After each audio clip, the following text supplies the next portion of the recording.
নারায়ণগঞ্জে খানপুর ৩০০ শয্যা হাসপাতালে নির্মিত এই প্ল্যান্ট থেকে প্রাকৃতিকভাবে বাতাস থেকে তৈরি হয় oxygen.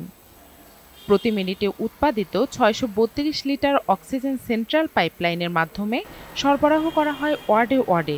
আইসিইউটি global fund emergency response of Bangladesh এই প্রকল্পে অর্থায়ন করে।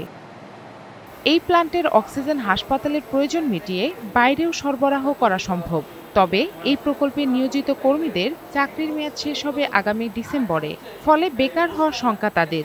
প্রতি মিনিটে হসপিটালে ৬০০ লিটার পার মিনিট আমরা অক্সিজেনটা উৎপন্ন করি ডাইরেক্ট বাতাস থেকে, এবং এইটা একদম পিউরিটি প্রায় ৯৩.৪ এরকম আসে আমাদের পিউরিটিটা, যেটা আর কি মোটামুটি অনেক হাই লেভেলের। হাসপাতালের চাহিদা মিটেও আমরা কর্তৃপক্ষ অনুমোদন দিলে আমরা বাইরে অক্সিজেন সাপ্লাই দিতে পারব। আমাদের চাকরির মেয়াদ বৃদ্ধি অথবা নিয়মিতকরণের জন্য শীঘ্রই আমাদের ব্যাপারে নীতিগত সিদ্ধান্ত নেবেন বলে আমরা আশা করি। হাসপাতালে নিরবচ্ছিন্ন অক্সিজেন সরবরাহ না থাকলে আবারও আগের অবস্থা হবে।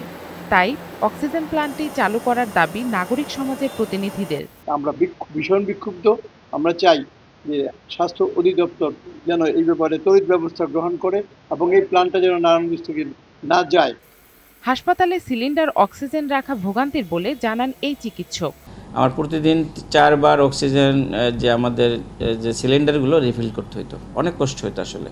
এখানে প্রায় 98% পিউরিটি অক্সিজেনের। এখান থেকে আমরা প্রত্যেকটা বেডে বেডে অক্সিজেন দিচ্ছি। প্রয়োজনে এখানে আমরা অক্সিজেন যে সিলিন্ডারগুলো রিফিল করতে পারবো।